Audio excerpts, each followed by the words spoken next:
hunters, listen up. Do you find yourself in the heart of King County? No. We're not recording yet. We're recording now. Archery hunters, listen up. Do you find yourself in the heart of King County? Do yourself a favor and stop in at Rock Creek Archery, located in Tacoma. They have everything you need for just an indoor sport where you've been shooting for 20 years, even an indoor shooting range. Or check them out at rockcreekarchery.com.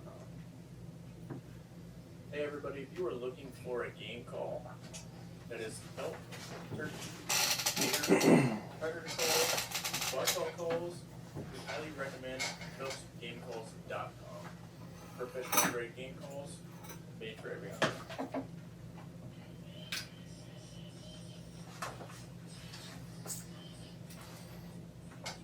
Welcome back to the Ridgeline Hunting Podcast, brought to you by Phelps Game Calls. With your hosts, David Crane and David Sandan. Alright, everybody, we are back in the Kill Cave. That's what we like to call it, episode 51. And we have a special guest. He was here for episode 1. And he was also helping me interview Douglas Bose with his new book that he had came out with way back on episode, I believe it was episode 12. So it is Luke Wagner. There he is right there. Yeah. Hey everybody, thanks for having me, guys. Fresh in from It's exciting. It's exciting stuff. He doesn't have the twang. I'm back. Well, it depends. I need to call it 423. How you doing, man?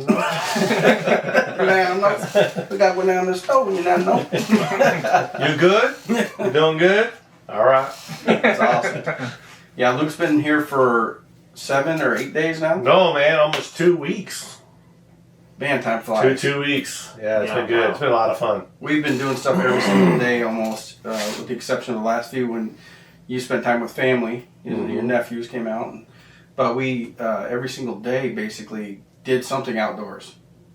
We went to work. If you were went working, outdoors. yeah, we're doing something. Weekend came around. We were outside.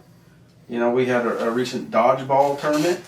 Crabbing. I haven't been crabbing since my grandpa was alive. Oh man! So that's that was a great memory. We had a boat, so we were like, "You want to go crab?" I'm like, "Yeah." You're like, "We're going to a dock." I'm like, "What? How you gonna crab from a dock?" You're slumming. What can I say? Downtown Tacoma. Balling on a budget though. Did we catch a limit? Oh man, that was great. And the crab was fantastic. It was awesome. Yeah, it was good. And then dodgeball game. I mean, I played dodgeball in 30 years. Yeah. I pulled my hamstring, so I'm still tender. sore. Yeah, it was fun. Kids had a really good time. It was great to see the kids having fun, man, too. Oh yeah, well, that's what it's all about. We get those kids together now. They're all on their phone, and I don't sure what to do. I was like, no, man, I thought they want to play basketball, right? And so I was like, I think I got a new basketball up here. I go to open it up. I'm like, oh, it's 4 dodgeballs. Go get the rest of the balls around the yard. Oh yeah. We're doing dodgeball today. We were playing with Wonder Balls, the big bouncy ones. Those are very fun to throw. They're cool because as soon as you throw them, you're like, it's going straight forward, and all of a sudden, like, whoop. Or it goes straight, goes. Yeah. Fizzles out. It definitely has a curve to it. We were the funny part about playing that dodgeball game was the young guys just couldn't figure it out. They were perplexed at how these old slow guys were. And every time the game's over, like, oh, my shoulder, oh, my back. Each one of us had a new injury. Oh, my hip. We had one guy laying on the ground, just rolling side to side, dodging balls. I think that was you. After the fact, the last game I actually did. I ran towards the line. I pulled my hammy. I had to back up on one foot. I was just going back. I was like, don't do it. Like, where's the wheelchair? I gotta get My back. strategy was not running for the line. That's I it. was just going to wait for Just him to wait. Set them out. Wait them out. It was fun. So that's how we ended up playing so many games, was because they felt this extra. Something was compelling them that they had to win. It was one of those things where we had a little strategy implemented in different ways. At one point, we were just, hey, we'll just wait till we get 3 or 4 balls. We'll take the one guy to the left. Count 3 left, and there's 4 or 5 balls coming towards one person. They can't move in 5 directions. So, Well, what was great is they wanted to play the kids versus the adults. So as soon as they had a goal of beating the old people up, they all decided to get together and to play, make plans, and to have that camaraderie of a hunt. Yeah. Right? There are all these young guys hunting these old bulls, man. And They couldn't get us either. That was the trick. That's like real hunting. Yeah. We go hunting and can't get them either. That is funny that you say that, because that's basically what happens in life when we start out hunting. We have these high ambitions. We're just going to go at it, balls to the wall. We're going to go and do all these extravagant things, and it's going to be great. And then you end up in this position where your plan didn't work. You're beat up and you're sore, or you're defeated. And how do you overcome that? What are you going to do? Are you going to just take the time to learn? Or are you gonna take one of these older gentlemen under your wings, or try to get under their wing and say, what do you know that I don't, and how can I use that to my advantage to help me be more successful? Yeah, and for the most part, you need to slow down and pay attention to more things instead of like, oh, I'm gonna just go balls to the wall. Well, kind of one thing I was thinking about is, when we were 15, 16 years old, we'd jump out of a truck in a t-shirt, grab our rifle or our bow, say, hey, Dad, we'll see you at dark. Go down the hill, which led to another hill, which usually led to another hill. And somewhere down there's a swamp. And then at night, we're hiking up the hills, right? And going, where the hell did we park? I don't know, there's a water tower over there.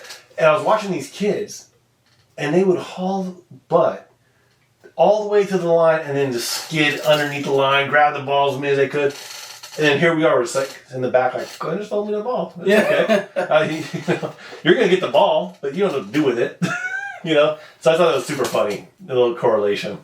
Yeah, when you're young and you do that, we spent a lot of time in the woods as adolescent teens before we could drive. And so we did that. We were talking about how nowadays we have so much gear, and we're like, gotta have this, gotta have that, gotta be prepared for this, gotta be prepared for that. And nothing against being prepared, but I feel like we're pretty much over-prepared for any sort of circumstance that might arise, minus being impaled or shot, right? Yeah. So we have so many things, and back in the days, we hunted for years just fancy free, and basically in a t-shirt, some Walmart Wrangler or Kmart, at that time, Kmart Wrangler camouflage blue jeans, and a Wrangler t-shirt with a front pocket, and short sleeves. It was up to here, and that's it. I mean, we had a little fanny pack. I remember I had a fanny pack with just little stuff I'd keep on me, bottles of water, 2 bottles of water, and we would just head out.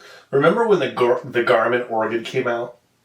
Like, oh man, this thing is so tight. We gotta go from here to here, back to here. It's gonna tell us how to get back to the truck and everything.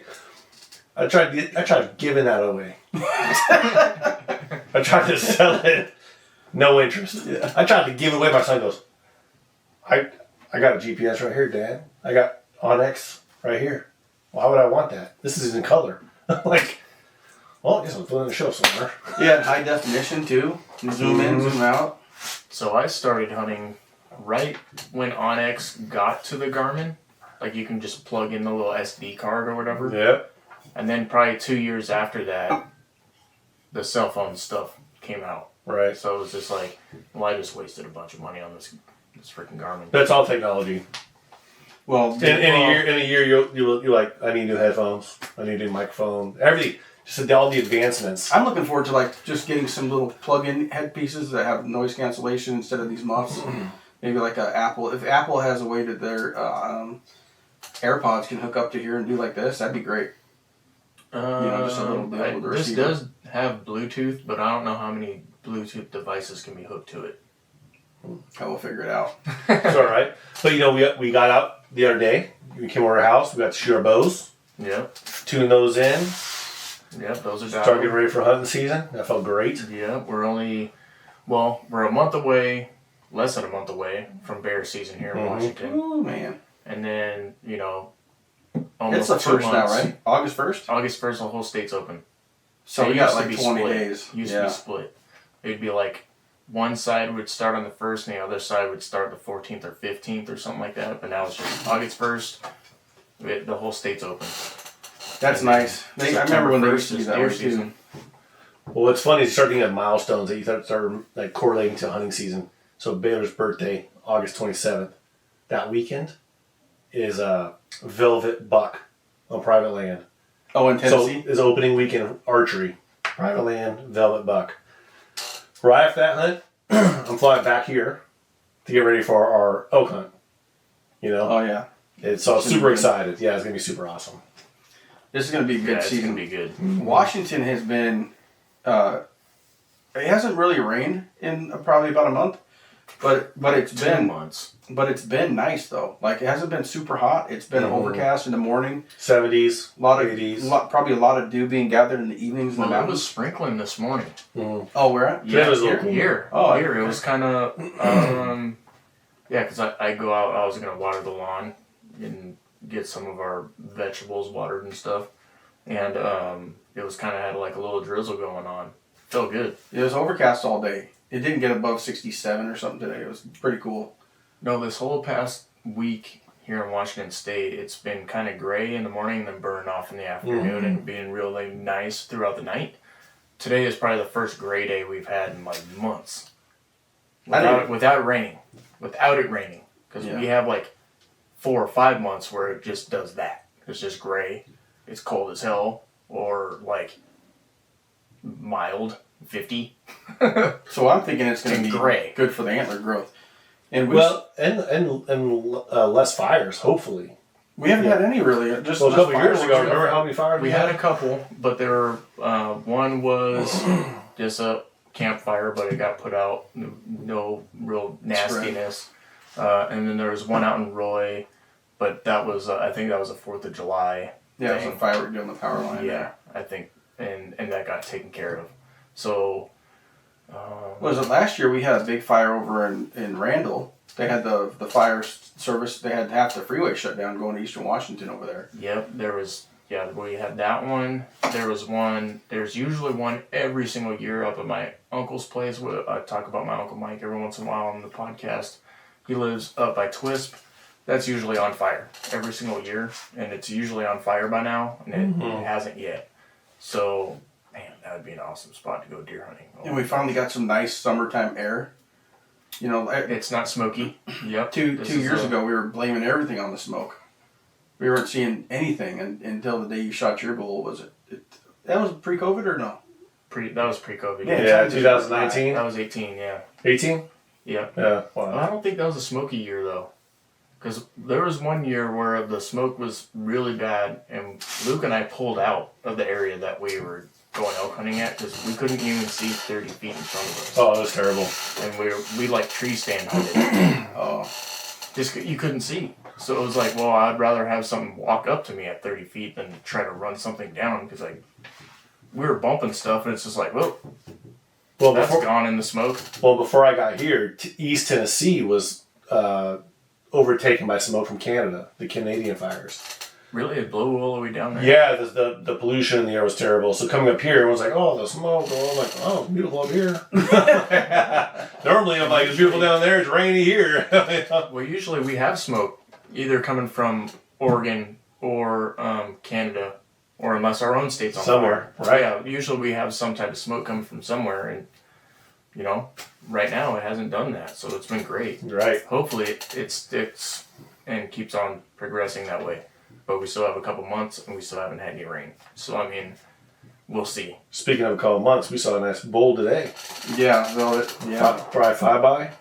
Yeah, over towards his place. Mm-hmm. And a buck and like 3 does. Yeah. Saw a bunch of action tonight. They're all over, man. They're looking healthy. And it just gets you excited, man, when you see them. And I've been wanting to see them all week, and I saw one cow, a few deer. He was complaining on the way back. He's like, I only saw 1 cow. There's such a trip. I was like, oh, there's a bull. He's like, oh, shit. There it is. That's what I wanted to see. I can go home in peace now. Yeah, it was awesome. Yes. Yeah, over in East Tennessee, they have elk that are in these special units. But Luke, being new to the state, really read the rule book and found out that you can hunt elk that wander outside. Don't tell them the secret. I'm sorry. Anyhow, outside.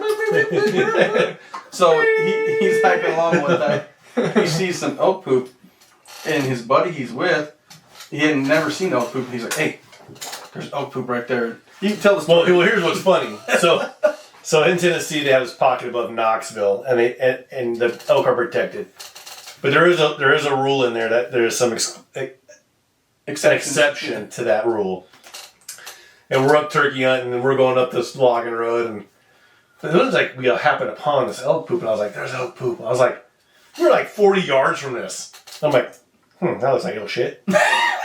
40 yards away. And I see little kind of clumps all around. Like, he goes, there ain't no elk up here. I'm like, no, it looks like elk shit. Well, let's walk up there. So we're walking up there, and we get there. I'm like, I'm pretty sure this is elk shit. There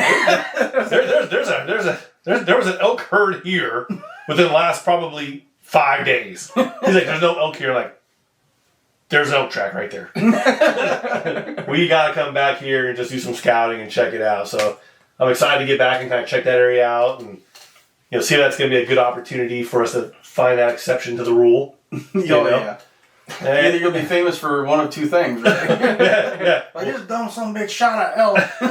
Yeah, we'll either be doing this again in September, or we'll be doing this from jail in Tennessee. If I am wrong. No, I already confirmed the rule. I am not wrong. That's for dang sure. Yeah. Yeah, first call, Department of Wildlife. Mm-hmm. Yeah, that's a good call. Yep. So, if you're ever unsure of a rule, just call your local game wardens. They're there to help you out. And we went through the rule. I said, here's how I understand it. Is this what it means? They're like, yep, that's exactly what that means. I'm like, that is awesome. As long as I know I have an opportunity at elk, I'm a happy camper. I got a little game warden story for you. I don't know what's up with my microphone. Little game warden stories. I like duck hunting a lot. Yeah. And goose hunting. Anything I can shoot with a shotgun. It's pretty fun. So I noticed this big, huge flock of geese in this field. So I was looking at it. I was like, man, that seems like I could hunt that field. And it's in town here, right? It's not enough just through the warehouses that it's okay if I shoot my gun here, right? Well, it's all farmland, but you can see the buildings from the farmland across these big fields. And so I was thinking, like, maybe if I ask the people that own this land, I can use my Onyx or whatever and go knock on doors, talk to the farmers, because they all have it posted who owns the fields. They're berry farms or they're whatever, right? And so I call the Department of Fish and Wildlife, no one answered, and so I can't remember who I got in contact with, but I called the guy, and he calls me back, and he's like, "Yep, 100%, you cannot hunt there." He goes, "If you go there and you hunt, we'll be arresting you." Right? Like, just like that. I was like, "No, I'm pretty sure," because at this time I was a Washington State master hunter, and I was doing my research, right? So I'm like, okay, I was in this program, I got to do all my research, make sure I dot my I's, cross my T's, and all this stuff. So I was like, pretty sure that's not right. Because it's a firearm restricted area. Right. Like, you can't shoot a rifle or a pistol, but you can shoot a shotgun. Yeah, so it's not long range. Yep. Yeah. So I did a little research, and I did that before I even made the first call. Well, I talked to a guy, and then the first guy that I had messaged, he calls me back, and he goes, "Hey, yeah, Mr. Sandiana, you can hunt down there. That's not a problem. If you can get permission, you can go ahead and you can hunt there." And I was like, "Oh, that's cool." And I said, "This one guy just said that if I was down there hunting, that he would arrest me." And he's like, "Oh, yeah, what's his name?" Gave him his name. Next thing you know, my phone rings again. The guy calls me back. He's like, "Hey, sir, I just want to apologize. I don't want to infringe on your constitutional rights." And then all that. He's like, "You can 100%, yeah, you can hunt down there, man. If I can help you out in any way, just let me know." And he's like, "I wasn't trying to stop you, but I just didn't want you to make a mistake." Like, you have an extra But bag of decoys. yeah, you can help me get permission to hunt there. Hey, What you can do. Decoys. You can set these Bigfoot decoys for me. Got 3,000 silhouettes coming. Yeah, so that was my one thing is make sure you get the information correct, because sometimes even the game wardens, they don't know the answer depending on where it's at, and it takes a higher authority. And I actually think the person that called me back was from either the state patrol or the local police. But when the Department of Fish and Wildlife clarified with them what was going on, then they were like, "Oh shit, we didn't know that." Well, and you got to think too. Because they just look at it like it's a firearm that you're firing. They don't really,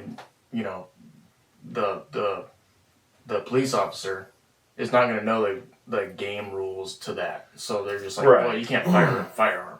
Mm-hmm. Well, not only that, but rules change, right? They can rules could sit there for a decade, and all of a sudden they're like, "Hey, you know what? We're going to open up grouse season 1 week late."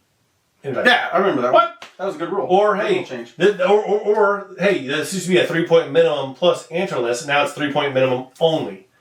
So it's super important to read your game regs. Doesn't matter if you're hunting your grandpappy's yard, or acreage, or public land. It's important to read the rules. If you don't understand them, or you have a different interpretation, to get that clarified by the legal source. Gotta be legal. Because I found this exception to the rule, and every Tennessean I asked was like, "You're gonna go to jail." I'm like, I'm pretty sure I'm not gonna go to jail because I'm reading this rule. I can read. I don't like to read too much, but I like to read game regulations. So I called the game warden. I'm like, so this is how I'm interpreting this. She's like, you are right, and started laughing. I was like, no one ever reads that. I'm like, well, I'm gonna shoot one. And if I have an opportunity, I want to make sure I can legally shoot it. Could you imagine if he just tags a whopper bull that no one ever like got? a 400 plus? Could you imagine? No. Can you imagine me driving home with the head and the antlers out my truck, and everyone's going, "That dude's going to prison," and I'm like, "No, I ain't." You snooze because you didn't do your job and read the book. Yeah. You know, so they give you the information. Yeah. You know that they want you to have. Now some of it's confusing. That's why you got resources to call and ask for help and get the clarification, get the right rule. Yeah, that's an important part. You know, I experienced that with Idaho when I went to Idaho. Just getting a license, right? Just the bare minimum. Everybody says, "Oh, it's super easy. It's this much over the counter. You can do this, you can do that." And it's like, "Oh, but here's the deal: you can shoot all these other things with a deer tag." Like, yeah, so it's like whatever. It's like whatever's equal to and lower. Well, here's a perfect example. So hunting Washington, hunting Western Washington, black-tailed deer. We'll talk about. Okay, that's what we typically hunt. Most areas, any deer or any buck, right? Yes. Mm-hmm. Well, if you're now the kids are a little confused about transgender and stuff, but but if it's a buck, it's a no. They shot one of them. If it's antlered, it's antlered. If it's antlerless, it's antlerless. In Tennessee, antlered means you have over 3 inches of antler. Antlerless means you are under 3 inches of antler, or don't have any antlers. So basically, it's if there's no antler over its ears. Yes. Mm-hmm. But if it's 3 1/4, you're in violation. I asked the game warden, I said, of another area I was hunting, I was like, why is he? He goes, because you could make a little mistake. I mean, why? I didn't want to be in trouble. I'm like, well, really, I mean, it's either you have antlers or you don't. Now you're talking about 3 inches. Well, if it's 3 1/2 inches, he goes, oh, you get a fine. So why confuse the situation? You either have antlers or you don't. Why are we saying if you have antlers but they're less than 3 inches, we're still going to call it antlerless? So is the fine the same? Say you're hunting an antlerless area, right? So an antler under 3 inches per se. That we're not quoting rules here. We're just saying depends on your area. Yeah. Read your local regulations. If it's antlerless and it says that the antler has to be under a certain length, right? Mm-hmm. And you just see like this 185-inch whitetail pop out, and you're like, it's worth the antler tag. Fine. Boom. You're like, I'm a terrible judge of length. You know, like that's a super far shot, man. It looked like 3 inches. Like, I'm just telling you. It looked like 2 1/4 inches to me. But the question is it the same fine for something like that as 3 1/2? Because if it's 3 inches and you're going to shoot a 3 1/2-inch buck, and the fine is the same as a 180-inch buck, what is there an escalation? I mean, that'd be nice to know that. No, I don't think there. But I don't know. But I don't think so. But it's just like shooting a bearded hen, turkey. Turkeys can have beards, right? Well, that's what they use as a marker for but they also some places want you to have a certain length of a beard. So if you shoot a bearded hen, Washington's not one of those places. Yeah. But I mean, if they did have rules like that, we need to know them. Yep, for sure. But it is nice to know, like when you shoot an animal. Washington State does have fines and possibly imprisonments for people that shoot trophy class animals, knowing that they're in violation. It's not like, oh, I accidentally shot. I thought it had a 3rd point. It was a 2-point, right? Well, if you shoot something that's well above, and considered a trophy, you don't have a bull tag in Eastern Washington. So parts of Eastern Washington is spike only. And that's even for archery now, when it was spike or antlerless for archery. Mm-hmm. Now, if you're in one of those units and you go and shoot, I don't even care if it's a 4x4 bull, you're getting in trouble. Because you're not supposed to be hunting them, period. Right. Right? So you're gonna get in massive trouble.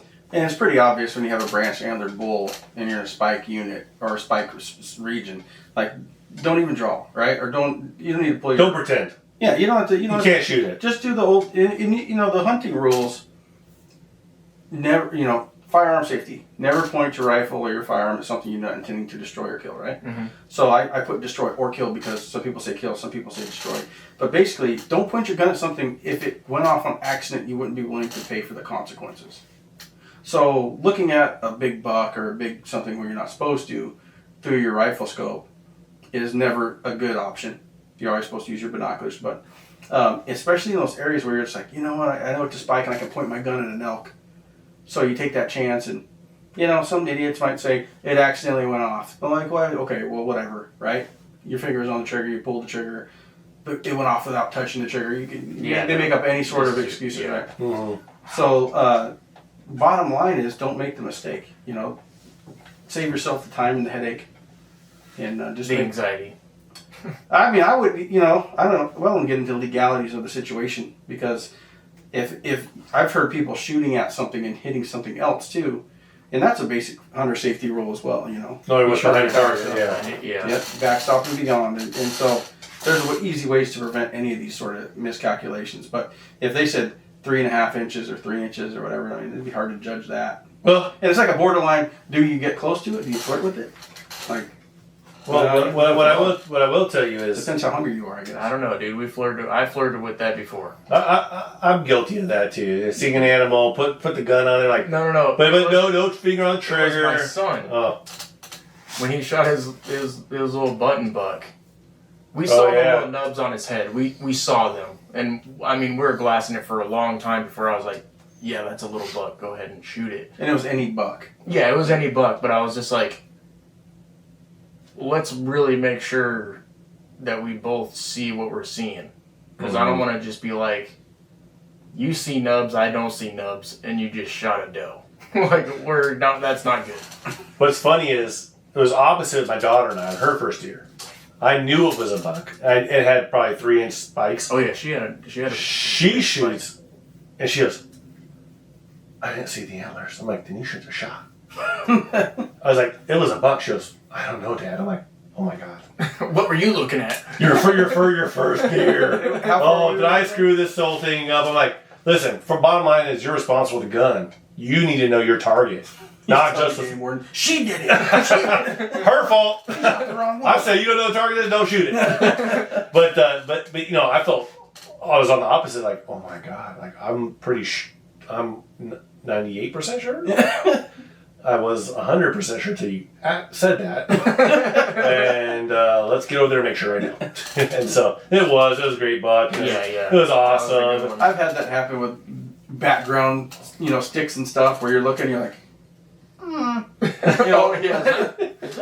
It's like low light. It's kind of we have a lot of that dense forest with the moss, and it's not really, during hunting season it's usually not sunny here. So unless it's archery elk. September. September. When the rifle season rolls around, it's usually overcast, cloudy. This is gray. Pretty shitty. Yeah. We were talking about that before. We haven't had any gray days. October, gray. Mm-hmm. If it's not gray, it's rainy. That was weird for me being in Tennessee. The first year I took the kids hunting. It's like November, December. We're out there. We brought sweatshirts, but we're in t-shirts. It was still just beautiful. And it was 60, 65 degrees, blue skies. I'm like, I guess we'll sit against this hay bale. That's probably why they're always looking for a cold front on TV. We need a good cold front. Yeah, it was 65 degrees. It was the weirdest thing. I'm like, why are we hunting? We should be on a boat somewhere. As soon as the cold front come in, the bucks come out. Yeah, the bucks come out. Mm-hmm. And they come. And I had never seen rutting action like this before. I checked this one spot, and I found a scrape. And I'm like, oh, that's a scrape. That's sweet. I don't think I've ever really seen a scrape before. A week and a half later, 9 scrapes in the same area. I'm like, Jesus Christ. You're going to sit right here because there's going to be some coming through. And man, I tell you, this one spot, I mean, it's like 8:30 it's coming through. And we're sitting there, and my son, and I'm like, we're probably about 80 yards apart. I like my watch, I'm like, 8 a.m. I text him, like, get off your phone. He's licking his lips. We've been there since 5:30, 6 o'clock. I'm like, it's 8 o'clock. Get off your phone. It's about to happen. He's like, okay. I'm like, sure. That's funny. All of a sudden you hear 15, 20 minutes later, I'm like, here they come. Dude, this buck runs like 5 feet and stops right in front of him. He's like, I didn't know what to do. I'm like, I know. I was watching you. I was like, put your phone down. He's like, I didn't have my phone. I was trying to get my rifle up on nice and slow. I'm like, yeah? He goes, and then it just snorted and took off. It was so funny. But I'm like, dude, every day, like 8:30. It's crazy. It's crazy. Yeah, it's crazy. Patterning. But then you start to look at the TV shows. They hunt the morning till 10:30. Then they go home and have lunch and go do their yard work. They come back around 3 o'clock. That's how it is. It's crazy. That's awesome. Well, it's just a different style of hunting. And then I was like, I can go hunting and I can get some yard work done. Man, best of both worlds. Or you're like walking around, they're like, oh look, a blackberry. Oh, arborvitae. Like they don't even care. They just go all sorts of ways. You know, I know people do pattern the blacktails here, but I don't have enough time to live close enough to the mountains to do it. But I would tell you, but I do love when we go out in the morning and we don't come home until night. I mean, that's just a great day. Go out there, take your nap. My wife's always like, there's going to be a cougar that's going to eat you. I'm like, well, at least I was enjoying my life. You know, it was fun. And there's a lot to be said for that. You know, it's fun. Yeah, spend the quality time out there. Well, let's take a break. When we come back, we'll talk about this next season and where we go from there. Yeah. Sounds good.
Alright everyone, we are back from our break, and with bear season coming along, I mean it's 20 days away. Dude, right around the corner. We're going to talk about a bear hunt. A bear hunt, yeah, an epic bear hunt. One of our last bear hunts we did before Washington shut down the spring bear season, and one of our most memorable hunts that we went on. We had many times gone on hunts where we didn't take an animal. And a lot of people don't realize that I had come to the conclusion, and I guess they wouldn't even be aware of what I came to a conclusion on, right? But what a lot of people don't realize is that there's far more tags given for spring bear hunts than tags filled. Oh yeah. And it's not even close to the standard. I guess if you had a designated bear season, it'd be kind of weird to see what the numbers look like. But we don't go like August bear season and we report on August hunts. But the state can break down that information. When are people taking animals? August or September, because we have to report the date of the kill. Yep.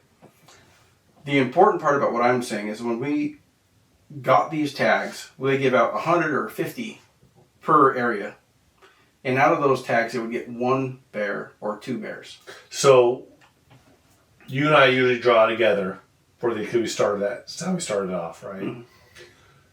and we had to like do a permit, apply for the permit, and then also have to buy a pass to the timber forest. Correct. And when I talked to the gal at the front desk, the success rate was 2%. 2%. The entire point of the spring harvest was to reduce the bear harvest, or no, increase the bear harvest to reduce the tree damage. For that specific area. Correct. Yeah. But the harvest rate was 2%. That's pathetic. It wasn't a good hunt. It's not a hunt that you It would go was to an if you're looking income for success. producer for the forestry company, and it was a sales raffle for the state to make everyone feel good. Well, that, and during that springtime too, when hunters would come in, and usually you're in like a rural area, Mm-hmm. you're gonna, get sales from all these little mom and pop shops where you gotta, get groceries or whatever. So they see an increase in sales in those areas too, which now have been reduced. Right. Same with guides Income. during that spring season too, because you can get a guide for spring bear. They're not seeing that income either. So I mean, you're hurting the small business, Right. with taking away this hunt. And it was a lot of fun. And we usually draw about once every 3-4 years. Yeah, I think it was once It was every like every year. other year. But- I was on the opposite side of that. So you took Right. a draw, and then you guys would go hunt, and then I would draw that next year. It took about 3 points for us to get drawn as a group. But it's just the 2% success rate is pretty disappointing when you're there to harvest animals that are damaging the forest. When that's why you're there. You know what I mean? So there was definitely things they could have done differently, but this one was a successful hunt and we had a really great time. Out of all my years spring bear hunting, the things I enjoyed the most were just spending time with my buddy. Yeah, of course. We had conversations that we never would have had if we had just been in town. We would never have got to witness the elk fawns, Playing in the puddles. playing in puddles. Yeah, like we would just sit in glass and we would see like, oh, there's some elk over here. We were basically watching nature and looking for a bear. Without targeting a hunt. Which gives you a different perspective when you're not trying to kill something. You're like there just to specifically enjoy it.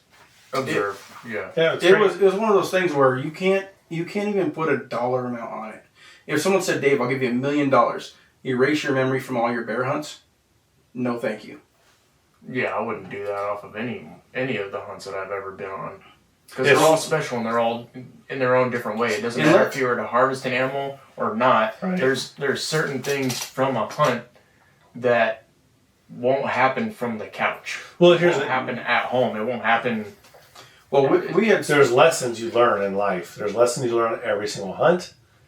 Your relationship grows. It just gets to be bigger and bigger every single time. Oh yeah. And we've all hunted together for a number of years now, right? So this is just because you were only allowed to apply for a spring black bear tag with 2 people.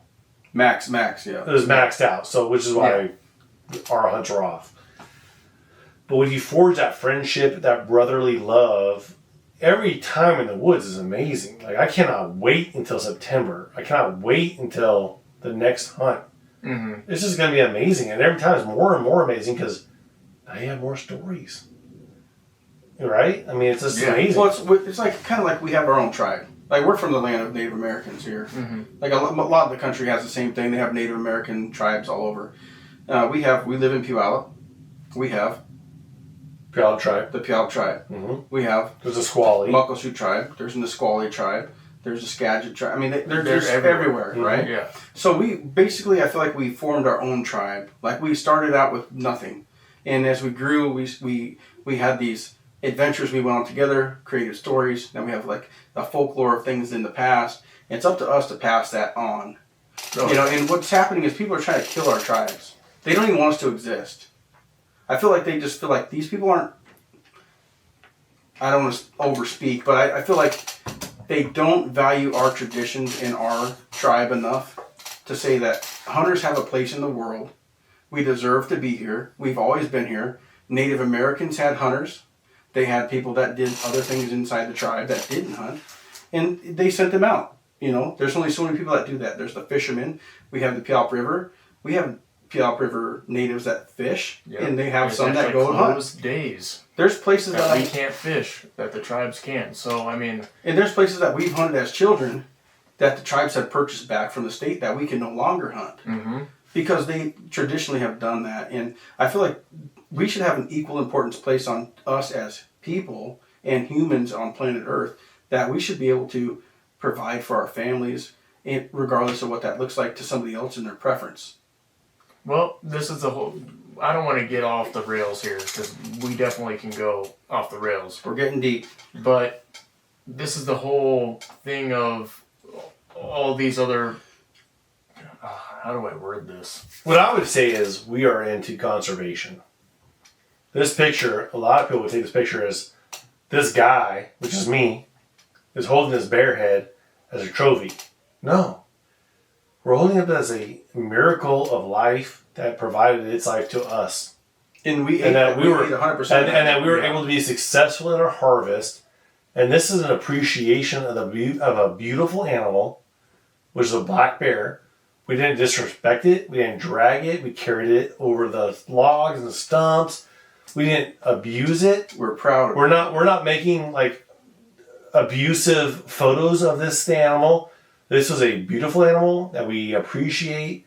We ate. We fed our family, and this is just one of the first photos we took of it. And we love our wildlife. We also just love to eat it too. It's just like anything else, but this is some of the most pure, in my opinion, best tasting meat, and highly nutritious. I mean, we can get into the nuances of the nutrition. Well, I think too. It's undeniable. Well, I think too, being successful at 2 bear hunts, Western Washington, people go, bear tastes greasy. It's super fat. It's super gross. I'm like, have you ever tried it? They're like, no. I'm like, because both the bears I shot on the west side, man, super tasty. They're eating grass, berries, bark, ants. Delicious. And you look at this, it's not a fat animal, it's not a garbage animal, it's a beautiful animal. Yeah. And we make mounts. We pay for people to preserve our memories. I have this mount sitting in my house in Tennessee, and this is in our sunroom, and it's beautiful. It's a great talking piece about this is why we hunt. This is the story around the hunt, and here's why we do it. Here's why we did it, and she's beautiful. I would say that these mounts, like a mount of an animal, is like a Not a statue. Well, it's almost like a step back in time. Yeah, because when say you were the only one looking at it and it wasn't a story piece. Because yes, it is a story piece. Because when someone walks in my house and sees the bowl hanging up, they're like, "Holy crap! How'd you get that?" Cool, I'm gonna tell you a story. Right. But for me, I have it when I go up my stairs For your own memory. So you when want I to see relive that. Yeah. So when I see that, I'm just like, Because it's amazing. So back before they had taxidermy, right? They didn't do like taxidermy like we do now. They might do something with the animal, but they used it all for purpose. No, it was a blanket, or it was like a. It was all for a purpose, right? Yeah, they made an axe handle out of it, teepee or whatever it may or be, fishing hook, or whatever they did. But they also drew on cave walls to conserve the memories and tell the traditions. I spent hundreds of days in Luke's house, and we'll sit back and we'll look back at the mount and we'll go, you know what? That was the day. Remember this thing? And we talk about it, and those were the times you cherish. It's not looking at the animal like, that's a great bear. I'm glad we killed that sucker. It's like, dude, we had an awesome time. It took 3 years. We had hunted so many days. We had seen all these cool things. Not just we shot an animal and were able to harvest it and eat it. Our history is involved in that mount. We have a connection inside that thing. Oh, yeah. It's not, in your mount, a massive story. We've talked about it on here, and we've talked about it probably no less than 50 or 60 times with people we know here in town. You know what's funny? That I watch Avatar. I love Avatar. I love the movie Avatar. The blue It's good. dudes, right? It's good. The blue dudes, yeah. Yeah. But I love... There's 2 avatars, but we won't go there. Blue There's dudes. Avatar and there's Avatar 1. No. There's like Avatar the cartoon as well, Nickelodeon. But I don't watch that. So just the movies. And I think how we are infused, they're infused with AWA.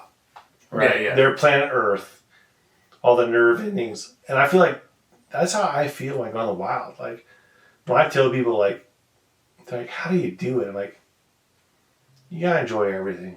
It's not just you're not going out there to kill an animal. You're out there to hunt an animal, but you gotta enjoy the butterflies. You gotta enjoy the blue skies, the gray skies, the storm, the bees. You gotta enjoy the entire experience, which is really hard for adults coming into, I want to hunt. Okay, well, why do you want to hunt? Do you want to harvest an animal, or do you want to provide for your family, or do you want to just enjoy the wild?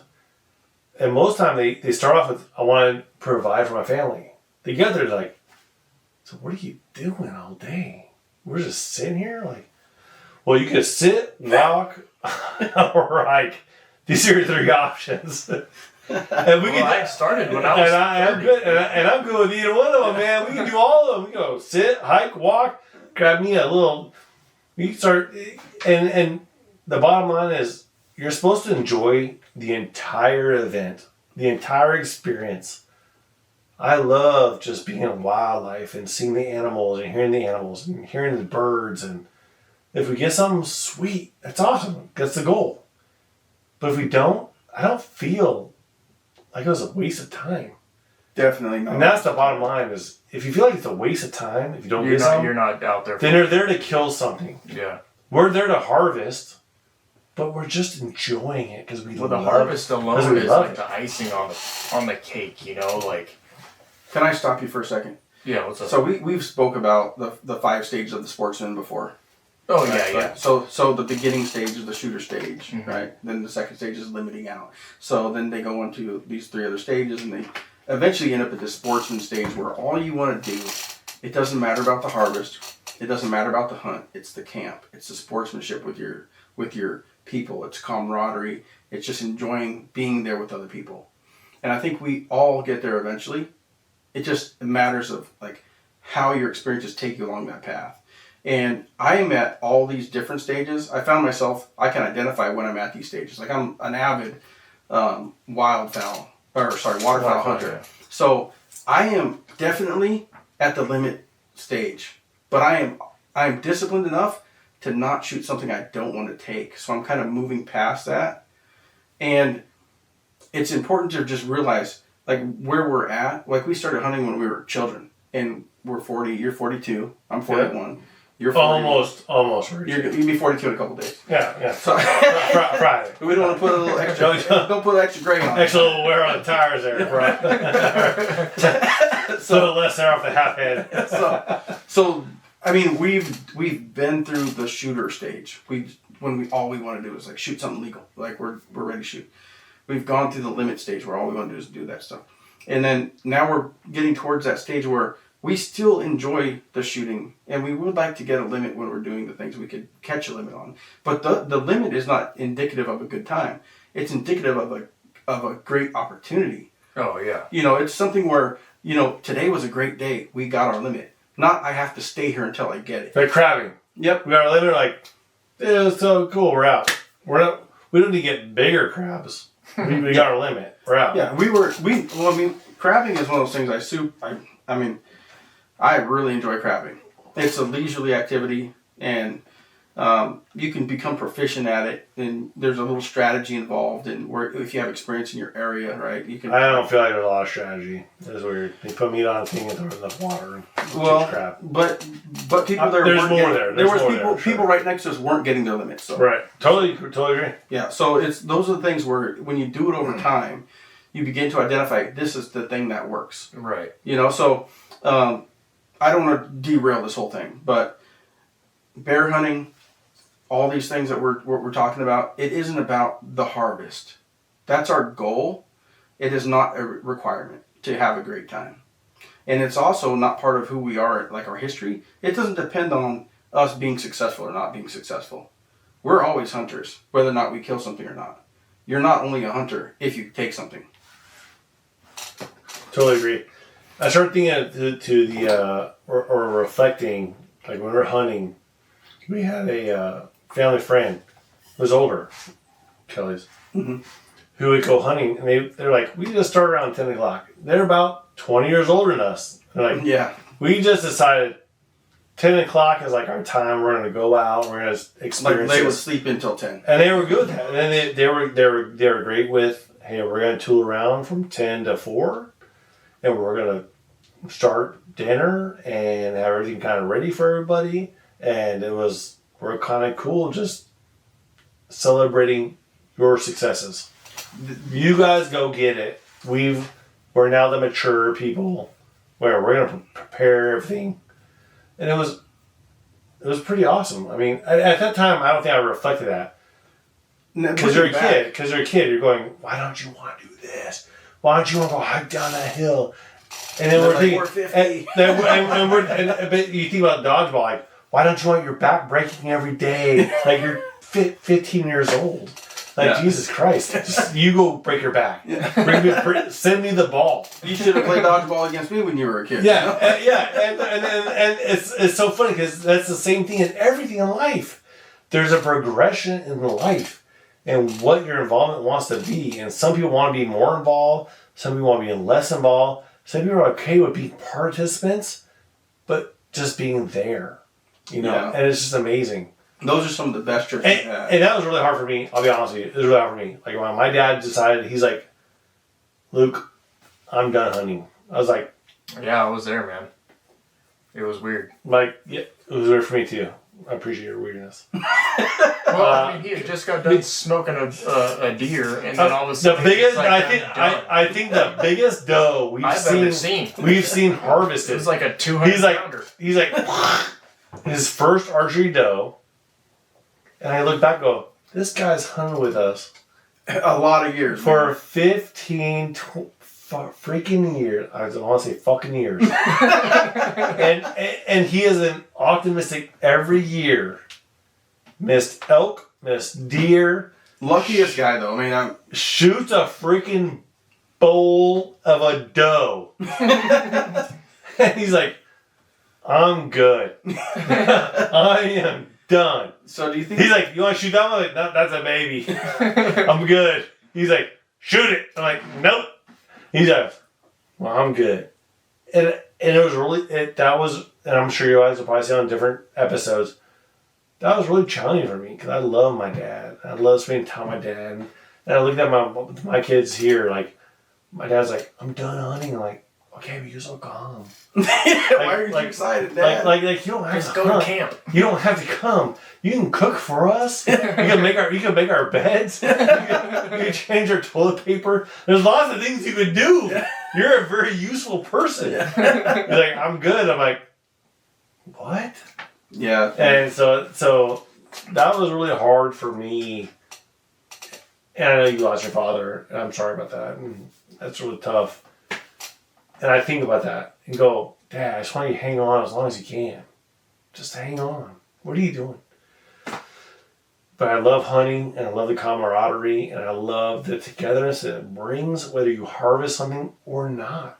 Because it's not about harvesting. That's the goal. But it's spending time together and loving one another.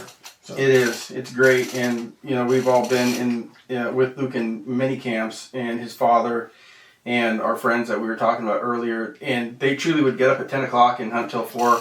And we would come back to camp and dinner would be ready. And those guys were a staple. Love it. And I wouldn't change anything. Bill Kelly, you're amazing.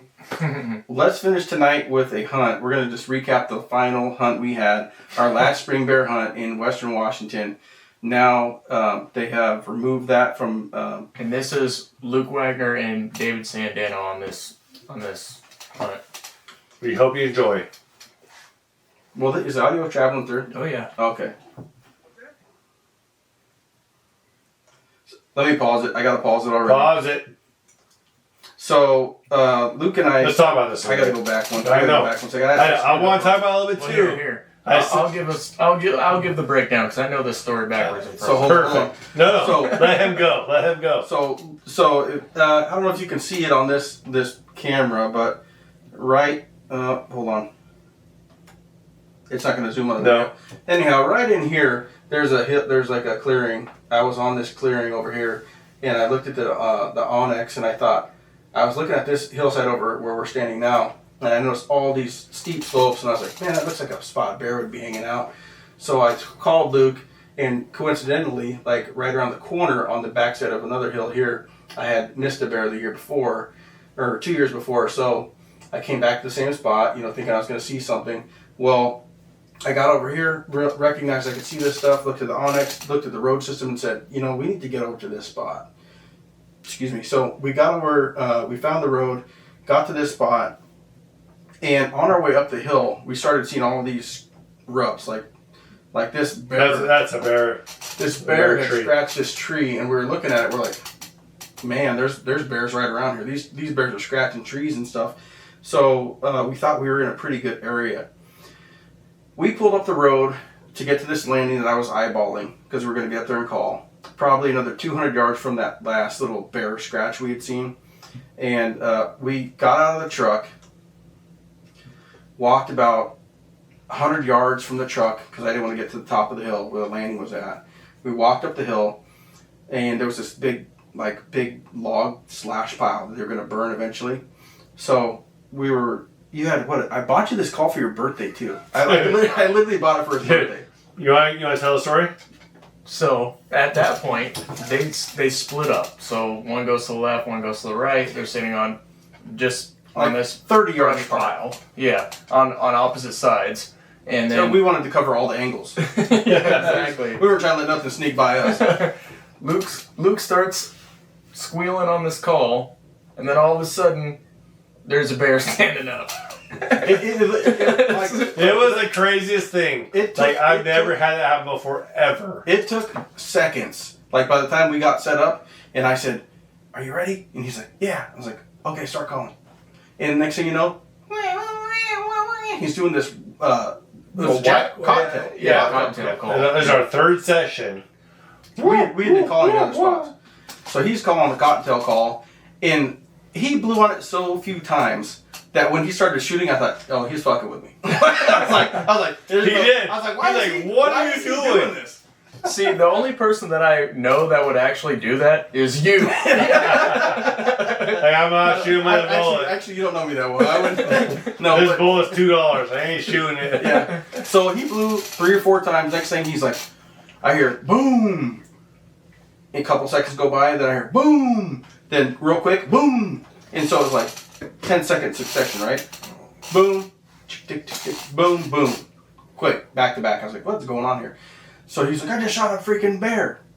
Well, you can finish the story because we've told you this is what we're talking about, that totem experience where this is part of our tradition. What was hilarious is Dave's a little ADD, okay? So I didn't really expect it to sit there more than 10, 15 minutes. so I actually didn't even load a round in the chamber. I put my clip in, and I sat down. I was like, okay, we're going to sit here, Dave's going to get bored, we're going to move on.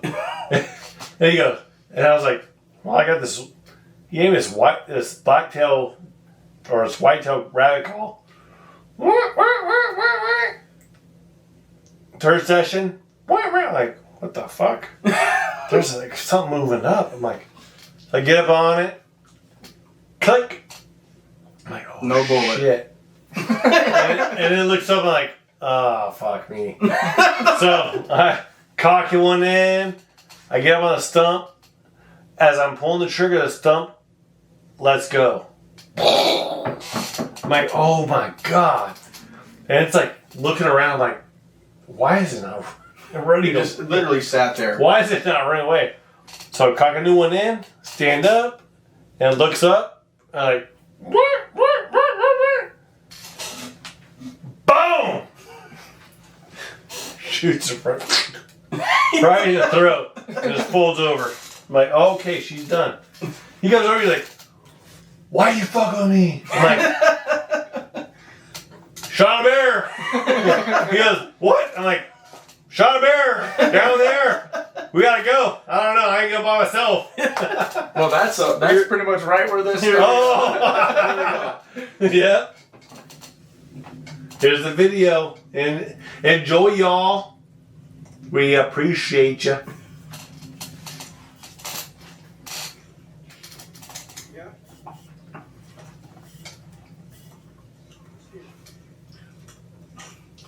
I'm kind of out of breath because I was running over there. Yeah, that's no joke. No joke.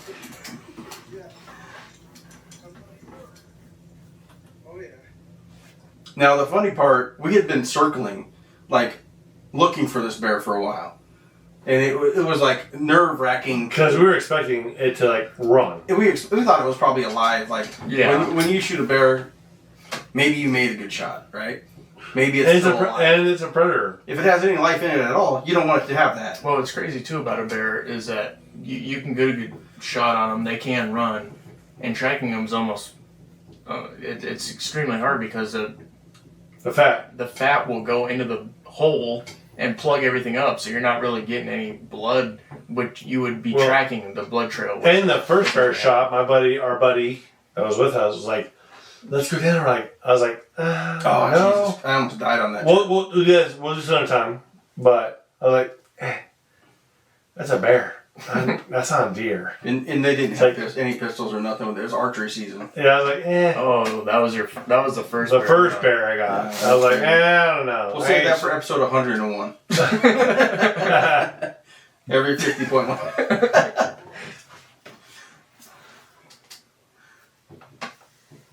So here's the bear right here. Oh, it was beautiful and amazing.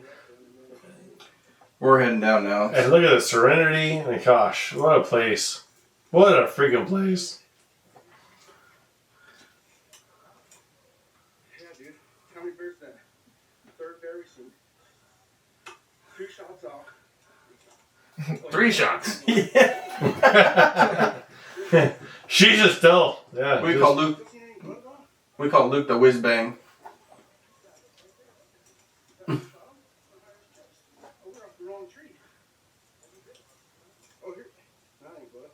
Man, that's thick country right there, man. It doesn't look bad, but you hear the branches crunching.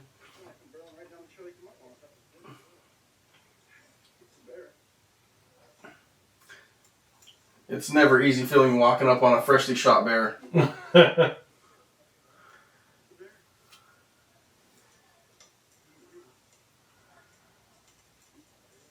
This is the point of maximum caution.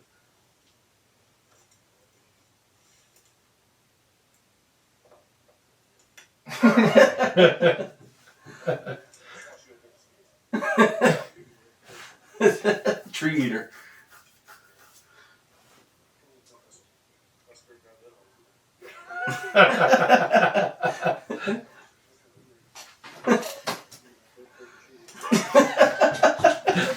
A little golden eye action. Ready to go.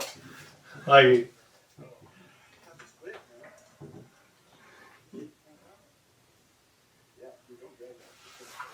dude, we had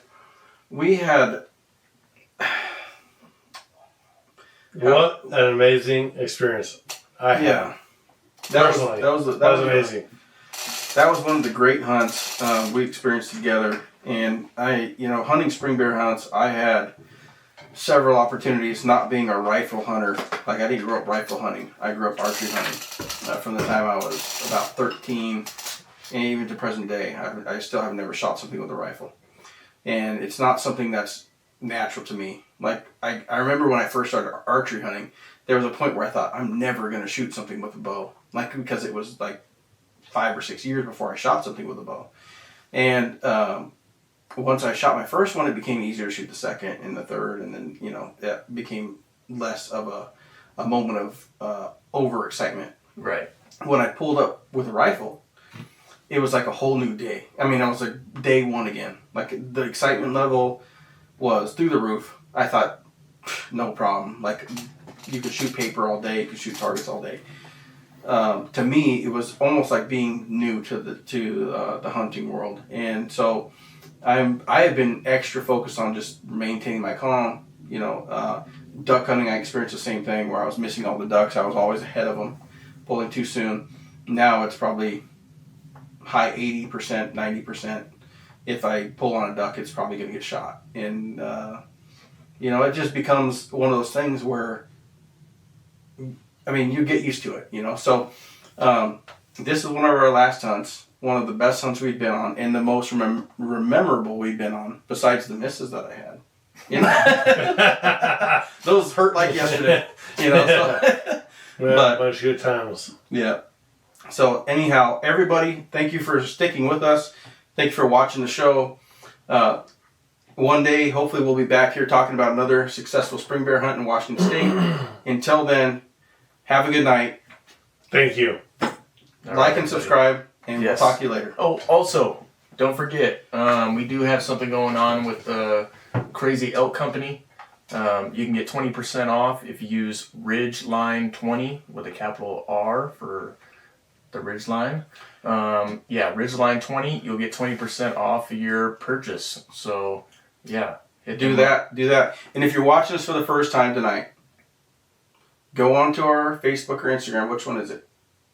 For what? It's YouTube. 1,000 subscribers. YouTube. We're giving away a free bow. We'll ship it wherever you live inside the United States. Even include Hawaii and Alaska. We'll ship you the bow. It's an elite Basin.